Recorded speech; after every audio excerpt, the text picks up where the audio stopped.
Welcome to the ICDC Field Day. My name is Gursahib Singh and I'm the Core Search Director of ICDC. So today we are standing in our research plots. So this study, it's mainly focusing on Fusarium head blight.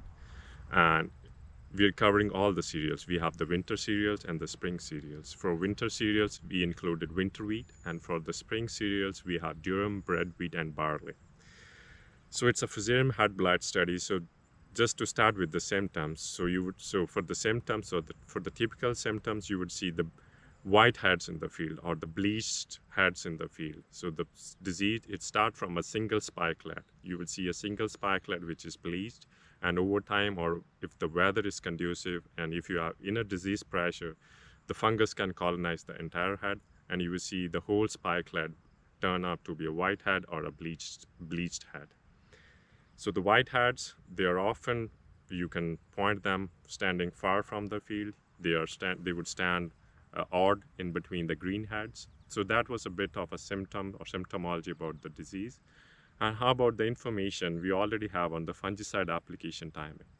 So if you go to the Ministry of Agriculture website or at Sask Wheat website, so they have a charts or diagrams on the fungicide application timing for wheat. So in that, if you should start spraying, or the grower or the farmer should start spraying when the heads they're out of the sheath, which is normally termed as BBC at 69 growth stage in cereals, to the 50% anthesis stage, which is BBC at 65 growth stage in cereals. That's a bit of a window. It can vary from 5 to 7 days depending upon the weather conditions or temperature. So that was a bit of the symptomology and the information we already have on the fungicide application timing. So now the details about our project. So in this study, we are looking at 4 fungicide application timing. So the first fungicide application, we start at heading stage, which is BBCH 59. The second application is at start of anthesis stage, which is BBCH 61. And the third application is 50% anthesis stage, which is 69. And the last is BBC 69, which is end of anthesis stage. And you would still see the dehydrated or dried anthers still sticking to the spikelets. So this is a 3-year study. It's funded by ADF, Sask Wheat, Alberta Wheat, and WJRF. For this, we are collaborating with Dr. Randy Kuchar from UFS. Then Dr. Gary Pang from Agriculture and Agri-Food Canada. And we included 3 sites for this study. It started this year, so we have sites in ICDC, Saskatoon, and Melfort. As we all know, it's been an unusual area for all the plant pathologists or all the people who are working on diseases. We don't see much disease in any of our crops. And we saw the same in our research plots. We tried to irrigate our plots to keep the canopy damp for the disease. We also inoculated our plots, but at the end, we didn't saw any disease. We tried our best so that we could have some information regarding this research study so that we can share with our growers. But we don't have good luck or any disease pressure to come up with some interesting results for this study.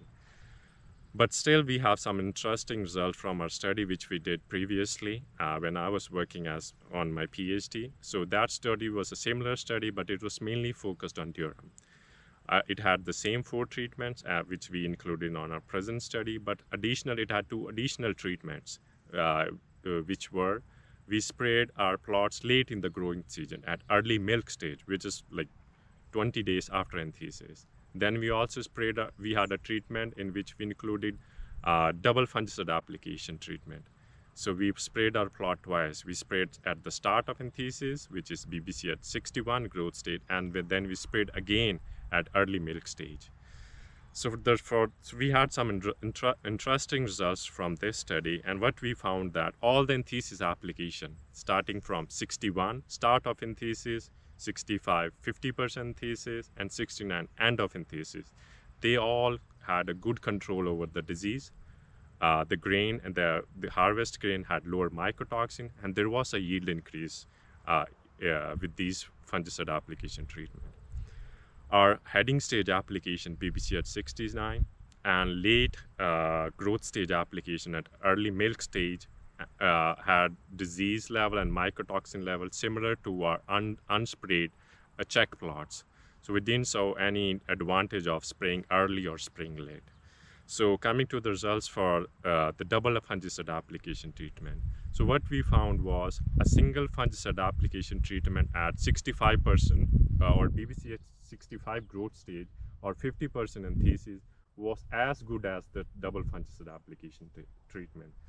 So whether you spray your plot once or once at 50% thesis, or you spray it twice at start of thesis or an early milk stage, it had the same disease level, same mycotoxin level, and same yield increase. So these were the results we found from our prior studies. So before I end this video, I just want to point out few things which can help the growers or the farmers to manage Fusarium head blight. So as we all know, Fusarium head blight, we don't have any magic bullet or a single magic pill to control the disease. So I recommend the farmer should adopt or approach integrated disease management approach. From integrated, I means that all the disease management approach which have a slightest benefit in disease control, they all should be clubbed together to control the disease. So the first thing farmers should keep in mind is the crop rotation.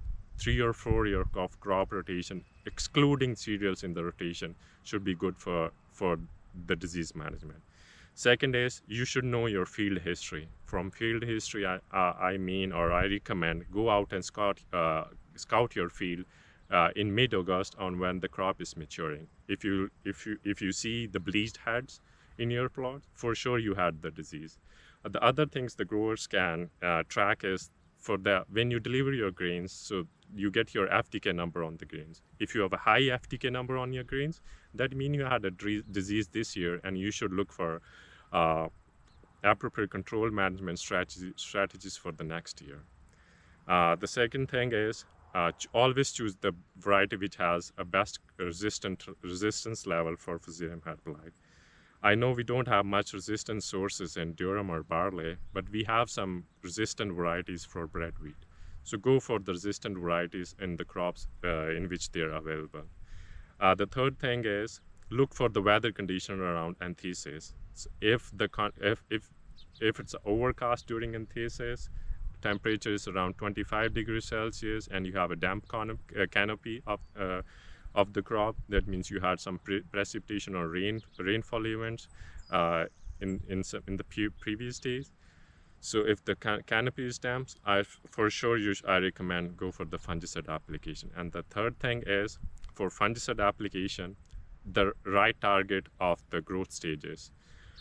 So I recommend from my experience or from my results, so go for target the 50% thesis growth stage for fungicide application. And with that, I would end this video, and we might answer to the questions you guys have for us. Thank you.